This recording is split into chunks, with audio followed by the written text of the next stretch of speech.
Hello friends, today I'll be reading The Celebrated Jumping Frogs of Calaveras County, adapted from the story by Mark Twain. An old friend wrote to me and told me to be sure I made the acquaintance of a neighbor, Simon Wheeler, to ask after my friend's childhood companion, Leonidas W. Smiley. So I did, and here's what happened. I have to say that I now suspect there is no such person as Leonidas W. Smiley. That my friend made him up to get old Simon Wheeler to tell me his long, exasperating story about another man called Smiley. If my friend's aim was to fool me into sitting with a man who talks your ears off, then I fell right for it. I found Simon Wheeler in the tavern dozing by the fire. He rose at my approach and said, "Good day." I told him a friend had asked me to inquire about a Leonidas W. Smiley. Immediately, old Simon Wheeler backed me into a corner and trapped me there with his chair. "Well, I can't say I know any Leonidas W. Smiley," he began, "but there was a feller here by the name of Jim Smiley in the winter of '49, or maybe the spring of '50. I don't recollect exactly. Though what makes me think it were one or the other is the big chimney weren't built in the missing camp when he came. Anyway, when he was a gambler through and through, the sort of man who'd bet on anything, long as he could find someone to bet against him, and if he couldn't, he'd change sides and bet the other way himself. If there was two birds on a fence, he'd bet you which one would fly first. If he saw a long-legged straddlebug beetle start to go somewhere, he'd bet you how long it took him to get wherever he was going. And if you took him up on the bet, he would follow that straddlebug anywheres till he found out where he was going and how long it took. All the way to Mexico if he had to. Lots of bugs here knew Smiley and can tell you about him. He'd bet on anything, and Smiley was lucky with it, uncommonly lucky. He always came out on top. Well, except for the time Smiley caught a frog. He'd said he calculated to educate him. He did nothing for 3 months except sit in his backyard and teach that frog to jump. And you bet he'd teach him to.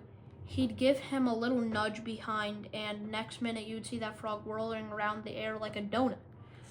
You'd see him turn one somersault, or maybe a couple, if he'd got a good start, and he'd always land on his feet, like a cat. Smiley got him practicing catching flies, too, until that frog only needed to look at a fly when and if it was him.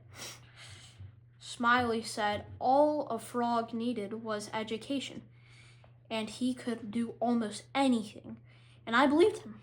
Why, I hadn't seen him set Daniel Webster down here on this floor. Daniel Webster was the frog's name, and sing it out, "Flies, Daniel, flies."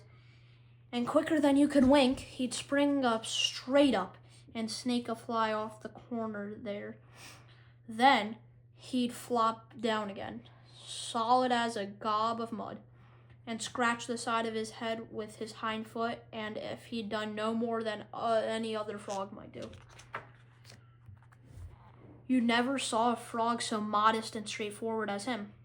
And for all he was so gifted, and when it came to fair and square jumping on level ground, he could jump further than any frog in God's creation. Long jumping on level ground was the frog's specialty. You would understand, Smiley was monstrous proud of his frog. And well he might be, for fellers that had traveled and been everywheres and said he was the most amazing frog they ever saw. Now Smiley kept Daniel Webster in a little box, and every now and again he'd bring him out for a bet. One day a feller and a stranger in town comes along him and says, "What might it be that you've got in that box?" And Smiley said, "Sorta indifferent, like it's just a frog." And the feller took it and turned it into a way that and said, "So it is. What's he good for?" Well, Smiley says, he can outjump any frog in the Calaveras County. The feller took the box again, took a long look, and then gave it back. Well, he says, I don't see nothing about the frog that's any better than any other frog. Maybe you don't, Smiley said. Anyways, I'll risk $40 that he can outjump any frog in Calaveras County. And the feller thought a minute and then said, well, I ain't got no frog, but if I had a frog, I'd bet you. Then Smiley said, that's all right. If you hold my box, I'll go get you a frog. And so Smiley went off, and the feller waited.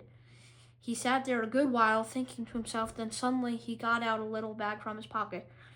Filled with lead shot it was, the small kind, the sort you use for hunting quails.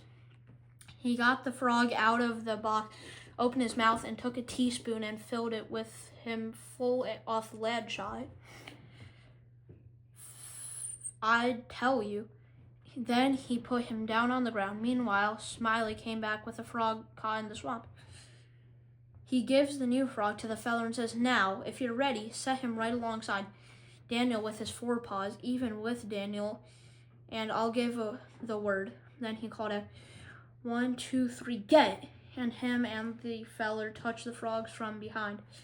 The new frog hopped off lively, but though Daniel gave a heave, he couldn't budge. He was planted, as solid as a church. Smiley was a good deal surprised, and he was disgusted too. But he didn't have no idea what the matter was, of course not a clue.